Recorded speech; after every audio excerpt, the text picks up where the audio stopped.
Assalamualaikum warahmatullahi wabarakatuh. Saya Bunga Nuris Aprilia. Kali ini saya akan menyampaikan materi presentasi yang berjudul tentang solusi perselisihan hubungan industrial. Pertama, saya akan menjelaskan tentang apa sih perselisihan hubungan industrial itu.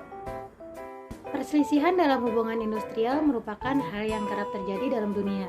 Perselisihan hubungan industrial menurut UU Nomor 2 Tahun 2004 tentang penyelesaian perselisihan hubungan industrial UU PPHI ialah perbedaan pendapat yang mengakibatkan pertentangan antara pengusaha atau gabungan pengusaha dengan pekerja atau buruh atau serikat pekerja atau serikat buruh.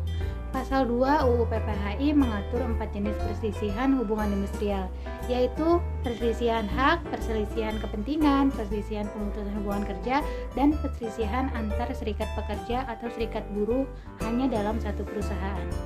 Selanjutnya saya akan menjelaskan tentang perundingan bipartit. Berdasarkan ketentuan pasal 1 ayat 10 Undang-Undang Nomor 2 Tahun 2004 tentang penyelesaian perselisihan hubungan industrial, perundingan bipartit adalah perundingan antara pekerja, buruh pekerja, atau serikat pekerja atau serikat buruh dengan pengusaha untuk menyelesaikan perselisihan hubungan industrial. Upaya bipartit diatur dalam pasal 3 sampai dengan pasal 7 Undang-Undang Nomor 2 Tahun 2004 tentang penyelesaian perselisihan hubungan industrial. Penyelesaian perselisihan melalui bipartit harus diselesaikan paling lama 30 hari kerja sejak tanggal dimulainya perundingan. Apabila dalam jangka waktu 30 hari salah satu pihak menolak untuk berunding atau telah dilakukan perundingan tetapi tidak mencapai kesepakatan, maka perundingan bipartit dianggap gagal. Selanjutnya tentang perundingan tripartit. Pada dasarnya perundingan tripartit merupakan perundingan yang melibatkan pihak ketiga yang netral. Dalam UU Nomor 2 Tahun 2004, pihak ketiga yang dilibatkan untuk menyelesaikan suatu perselisihan hubungan industrial tersebut adalah mediator atau konsiliator atau arbiter. Upaya penyelesaian secara tripartit ini baru dapat dilakukan apabila usaha tripartit telah dilakukan. Adapun proses penyelesaian secara tripartit melalui mediasi, konsiliasi, dan arbitrase. Yang pertama, penyelesaian melalui mekanisme mediasi. Upaya penyelesaian perselisihan melalui mediasi diatur dalam pasal 8 sampai dengan pasal 16 Undang-Undang Nomor 2 Tahun 2004 tentang penyelesaian perselisihan hubungan industrial. Mediasi adalah intervensi terhadap suatu sengketa oleh pihak ketiga yang dapat diterima, tidak berpihak dan netral, serta membantu para pihak yang berselisih mencapai kesepakatan secara sukarela terhadap permasalahan yang disengketakan. Penyelesaian perselisihan melalui mediasi dilakukan oleh mediator yang berada di setiap kantor instansi yang bertanggung jawab di bidang ketenagakerjaan kabupaten atau kota. Yang kedua, penyelesaian melalui mekanisme konsiliasi. Penyelesaian melalui konsiliasi atau conciliation ini dilakukan melalui seorang atau beberapa orang atau badan sebagai penengah yang disebut konsiliator dengan mempertemukan atau memberi fasilitas kepada pihak-pihak yang berselisih untuk menyelesaikan perselisihannya secara damai.